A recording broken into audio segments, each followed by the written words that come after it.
Board examination 2026 model English 10th।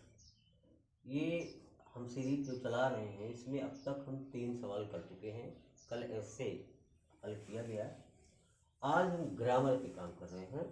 Question number 4 है A, rewrite the following sentence by changing into indirect speech. ये वाक्य दिया गया है, इसको आपको इनडायरेक्ट स्पीच में चेंज करना है, बदल देना है। He said to me wash your face. तो इनडायरेक्ट बनाने के लिए सबसे पहला काम हम क्या करते हैं कि रिपोर्टिंग स्पीच को पढ़ते हैं। रिपोर्टिंग स्पीच क्या है? वॉश योर फेस, अपना चेहरा धो लो। अब ही सेड टू मी, उसने उसे कहा, यह आदेश भी हो सकता है और सलाह भी हो सकता है। तो अपना चेहरा धोने के लिए कह रहा है तो इस रूप से यह एक सलाह है। तो रिपोर्टेड स्पीच के भाव के अनुसार रिपोर्टिंग वर्ब सेड टू को सलाह देना यानी एडवाइज्ड में बदल देंगे आप। तो हमारा वाक्य हो जाएगा ही एडवाइज्ड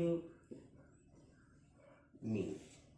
ठीक, और इंप्रेटिव बातों को खाली टू लगा के जोड़ देते हैं आप, टू वॉश।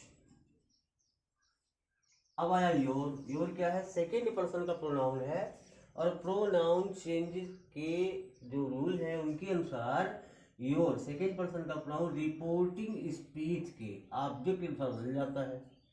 ऑब्जेक्ट है मी, तो मी को जब पोसेसिव में ले जाओगे तो हो जाएगा माई फेस। ये आपका सवाल पूरा हुआ। अब 4 का बी देखें, change the following into passive voice. अब इसे पैसिव बदलना है। दे रिफ्यूज्ड हिम। आप कितने देखिए, दे रिफ्यूज्ड हिम। पैसिव बनाने के लिए नियम क्या है कि सबसे पहले तो आप टेंस पहचाने क्या है। रिफ्यूज्ड वर्ब की सेकेंड फॉर्म है तो पास्ट इंडेफिनिट है। पास्ट इंडेफिनिट तो हेल्पिंग वर्ब क्या लगाएंगे आप? वाज या वर। सब्जेक्ट और ऑब्जेक्ट कहाँ है? सब्जेक्ट है दे और ऑब्जेक्ट है हिम। तो हिम को आप यहां लाएंगे, क्या हो जाएगा? ही। हेल्पिंग वर्ब लगाएंगे ही के लिए was refused, he was refused by them, by them. Yes, he was refused by them.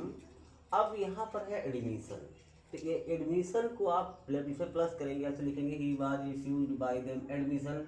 तो ये थोड़ा सा अपूर्ण लगता है। वाक्य किसे कहते हैं? शब्दों का वह समूह जो पूर्ण भाव व्यक्त करे। तो इसके लिए आप क्या करेंगे, यहाँ लिख सकते हैं आप for admission, for admission, for admission. या एक तरीका और है, ऐसा भी आप लिखते हैं कि he was refused to get admission, get admission by them, by them. इस तरह भी लिखा जा सकता है, he was refused by them to get admission. ये तरीका भी आपका लिखने का, या जैसे मैंने आपको बताया he was refused by them for admission. अगला है वाक्य punctuate the following.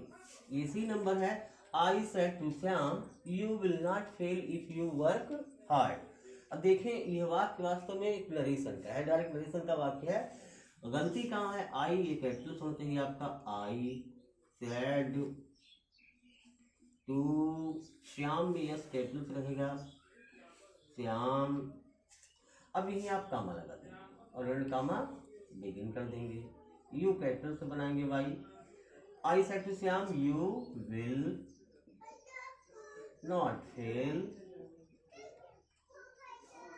If you work hard, if you work hard. इसके बाद आप फुल स्टॉप लगा देंगे, रेड कामा क्लोज कर देंगे, आपका पंक्चर हो गया।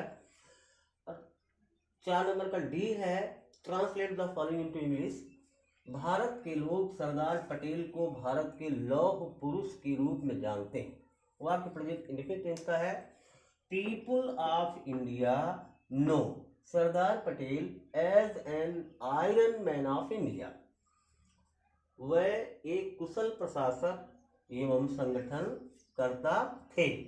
अब यहाँ पर वह शब्द जो दिया गया, इस पे ध्यान रखिएगा, वह के लिए दे का प्रयोग न करें, वो सम्मान के लिए उनको बहुवचन के रूप में बोल दिया गया है, वो वह ही है। वह के लिए आप लगाएंगे he was an efficient Kusal administrator and organiser, संगठन करता। अगला वाक्य है, उनके पास सही व्यक्ति को सही पद पर चुनने की अद्वितीय क्षमता थी। तो क्षमता थी नहीं बढ़ाते थे, तो